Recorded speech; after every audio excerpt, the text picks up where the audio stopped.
You know, one thing these cattle people and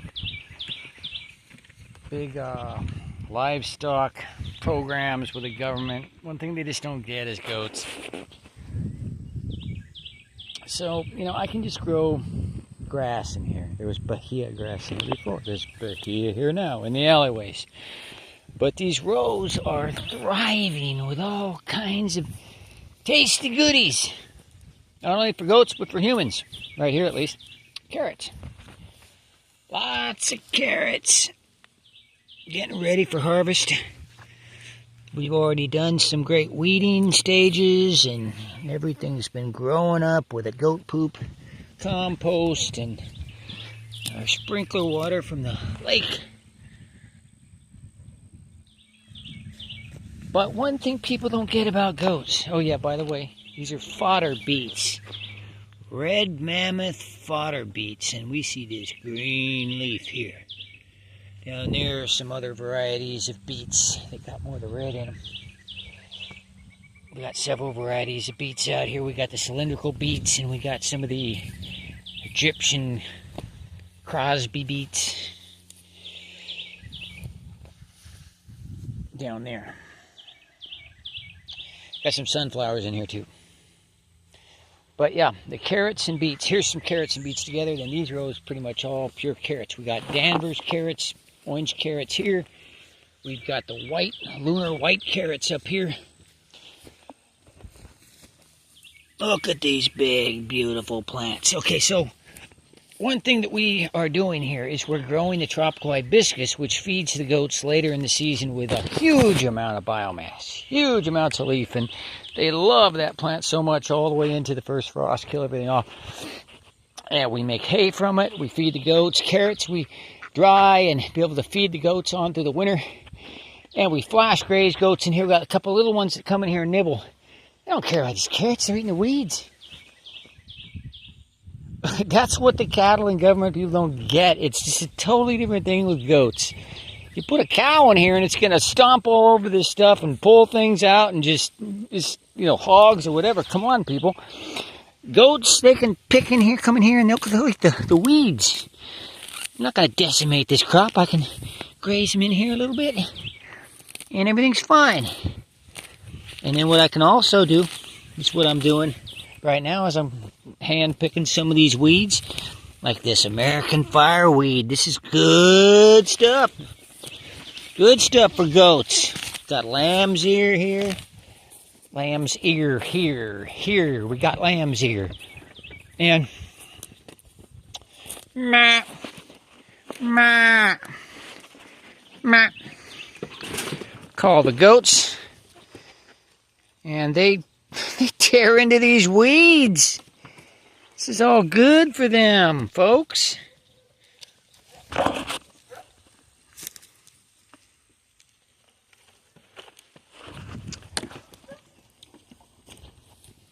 American fireweed. Look at this stuff.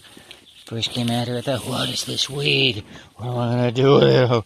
I'll look it up and figure it out. Wait, this is a good tasting, harmless weed. It's an excellent crop weed. Look at the goats fighting over it. They want that stuff, folks. So you can't tell me that your bahia grass is going to outperform my style of farming, folks. My goat-centric natural farming. True, I'm putting a lot more work into it, and I'm getting down on my rear end, scooting along here with my little shovel and mini hoe, and I'm weeding and I'm planting, I'm doing all kinds of things to make things grow well. So what else we got going on? Well, the carrots all get planted. The best we found is, you can grow them in the autumn, you know, if you try, but the best we found is to plant them in like January, February, this time frame. Get seeds out and they just start slowly growing, and then they just pick it up into the spring. Now, what we've done is, after we weeded these and they were starting to grow at a quicker pace, we got our hibiscus sabdarifa seed in here. This happens to be our beautiful red variety with the large fruits. We call it the early fruiting giant, and it fruited for us in early September last year, which is early. So we got almost 3 months of harvest. So it's getting a start. Now, one risk is that with these carrots shading it out, that it's going to grow up a little spindly here to start. As much as possible, we want to get more sunlight from the get-go. So the first harvest we're going to do with the carrots will be to expose light now to these hibiscus plants. So here I've just harvested a few of the white carrots. And I'll be doing much more of that probably this weekend. We're going to have to get to it this weekend. So we'll be harvesting white carrots and Danvers carrots. It's okay to get a few baby carrots, folks. We're canning them and doing a lot of things with carrots. We love carrots. We make some special sauces with calendula and cardamom and wonderful sauces. They're great for the culinary experience with a meal. It almost looks like an applesauce when you use the white carrot variety. So we got the hibiscus in here. Of course, we're going to continue to weed wherever the weeds could be blocking the sun. And yeah, these weeds are popping up now, growing bigger. We don't want some of these to go to big size and seed heads. Lamb's ear, we don't care. Produce your seed. Lamb's ear is a wonderful cover crop. And here we got it, folks. The hibiscus. We planted many seeds in the different locations because we're doing a selection process. We're doing a improvement, a strengthening process where we will select the hardiest, healthiest plants as they show themselves here. You see, here's a few in here. There's like 4 here. There's 3, 4 here. And over here, there's more. And like I say, we're going to be harvesting these carrots right around those babies and getting the sunlight into these guys. Now, I'm not going to, be too aggressive with the harvest because these white carrots actually grow to a nice big size. Give them a little more time. We had some great harvests out here of the white carrots. It's our, the 3rd or 4th year growing the white carrots. We love them. All right, so down here in these other rows, we got the orange Danvers carrots. And wow, what a dense canopy it's forming here. So we got to get in, find out where those hibiscus plants are and make sure they're not getting shaded out too much here. I'm picking out some weeds, searching. Here's some hibiscus, a little right there. So make sure to get weeds out that are in the way of that. And, lift a few of those carrots out of there. Little baby Danvers. We love the Danvers. They're little orange carrots. They're not too long. They're not too fat. It's the right size. Weed in here, and we see some more hibiscus right here at the edge. And so that's where the first carrots come out, right around those guys.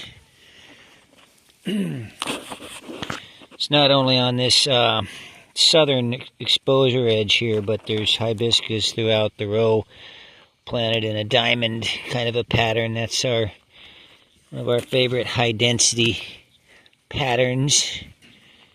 So we need to get down at ground level and get in there and work on it. So this weekend plan to do it, and then I'll have a nice bunch of little carrots to work with. All right, so what's happened with these beet rows? Well, there's carrots interspersed with beets. Since the carrots were a little sparser in the beet mix with the seedings there, naturally some bigger, healthier looking carrots, not as crowded.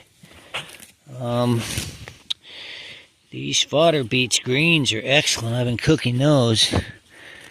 There's some grasses in here. I need to get in here and weed these out. They're robbing some energy. So I got to get down on that. There's some hibiscus right down in there.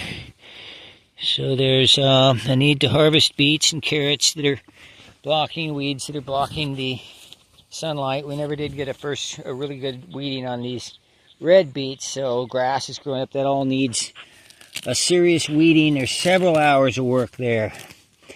Getting down in there and pulling them all out by hand.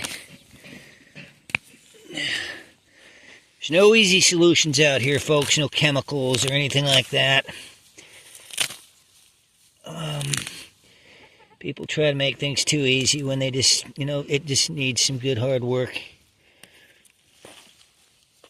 So, plenty of work to do here, but every one of these grasses that get pulled out, every one of them gets pulled out is just additional, phenomenal cultivation of the soil and allowing the nutrients to get down in and get to the right roots and just boost the growth of the beets in here. We'd like to produce some larger beets, let these grow as long as they need to get large, but at the same time we don't want to crowd out too much the emerging hibiscus, and we want to harvest some baby beets around those ones. Right, kitten?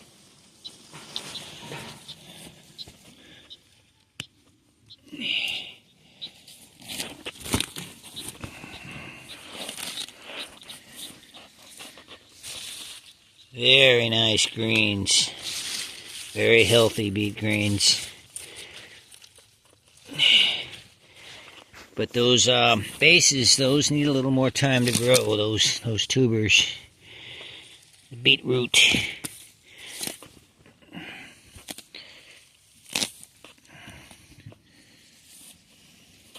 Look at the size of some of those leaves, as big as your hand.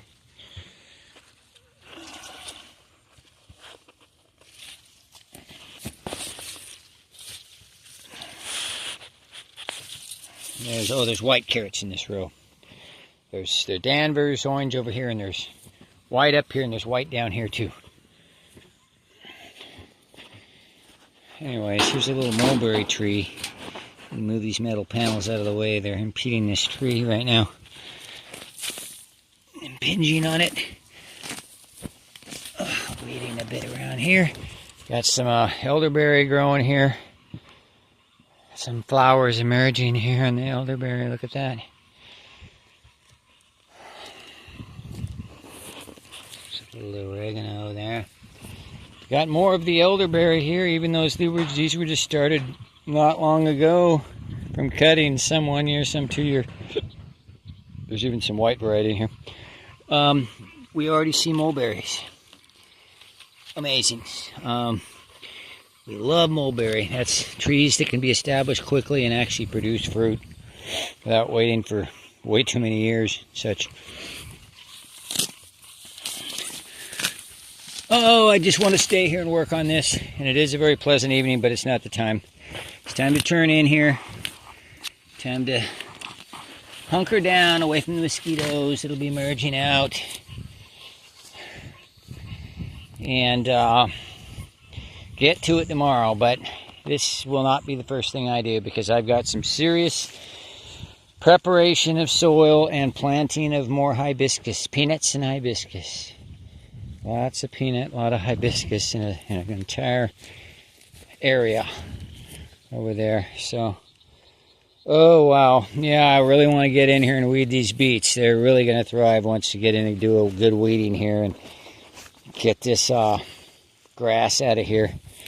It's going to be a lot of work because some grasses are growing quick now, and the longer we wait, the worse that situation becomes. So, you got to get to it.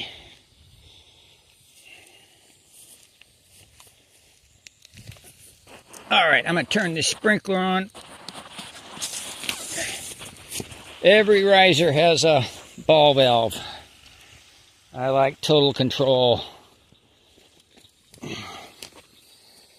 It's also a way that we're able to put goats in here, let's say, and exclude them from various areas, because the goats are not going to go where those sprinklers are. Just like that kitty's running right now from the sprinkler. Well, the goats definitely don't want that sprinkler, okay? They don't want to get wet. So we do something that involves the zone designations using sprinklers.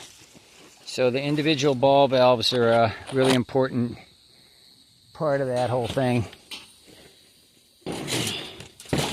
Let me grab these carrots.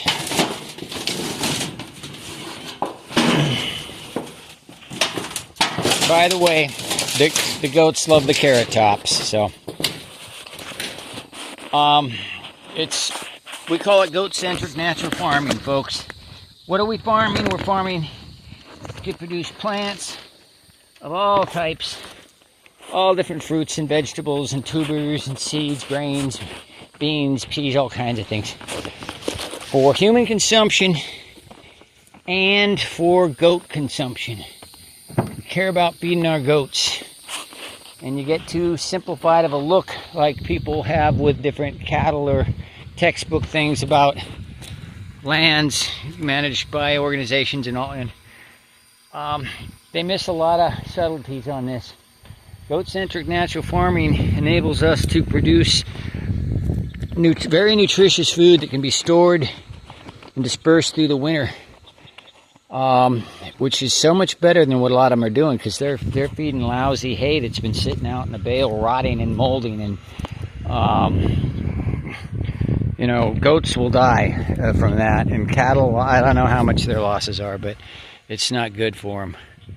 We want our animals to have the best, freshest, most delicious and nutritious